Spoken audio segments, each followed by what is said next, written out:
You've put on a great event, great venue, looking out with Birmingham. Yeah. You've had a really good turnout online and in person. I didn't know how a mixed event was going to work, but I think it's gone pretty well. Yeah. So yeah, it's been a really good day. A lot of interesting conversations with different people. It's interesting that people are at different stages of their journey, starting from different places. So some people have got a very established system and they're looking at how to improve that. Other people are starting from nothing at all and just wondering how on earth are we going to do all of this? Don't even know the questions, let alone the answers. Yeah. So it's been a really good mix of people. I was going to say, I think that's what it is. It is a good mix of every different part of that garden waste journey. Did you get many questions on the workshop? I know it's a little bit difficult with the online as well as in front of you because you had quite a few people with you. Were there quite good questions regarding in-cab integration, IT stuff? There was a real mix of questions coming in about the not just in-cab but technology in general, and the how do you deliver this service. So a lot about in-cab and the benefits that can bring and the problems it can solve. Yeah. We've got a very dynamic service now. People can sign up quickly, they can join, they can leave, they can modify their service, because you've got crews out on the street who've got to actually deliver that service and they need that information. So yeah, a lot of questions about that and how it can work.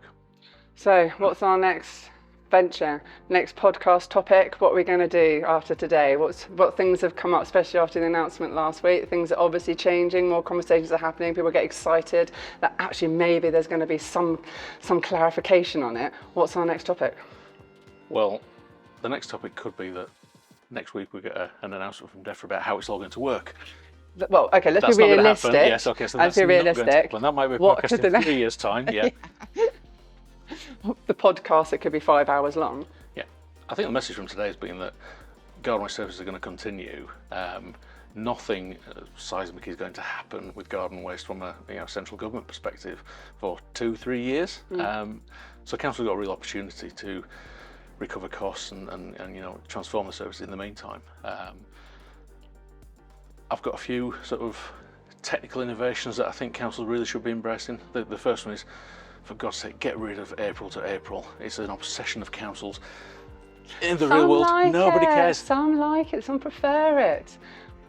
Councils prefer it because it's how they've always done things. Yeah. Let's rip it up. Okay. Maybe we could do a case study on it. And actually, exactly. Let's do a case study on that, and maybe we could bring that into the podcast. So I've heard a lot of things today about, we have to pause the subscriptions in October so we can get ready for the next year. We've got to sort of start in April. We've got to sort of send out the renewals early. If you run a modern service annually from the date of subscription, all that goes away. I've heard so many workarounds for something that's just fundamentally not what the rest of the world Let's does. do a case study and see who wins. Absolutely. Done. When's the next bug show? Do we know? Run on the card? No idea. Perfect. I thought I'd try and help you out. I know, yeah, I should have come ready with it.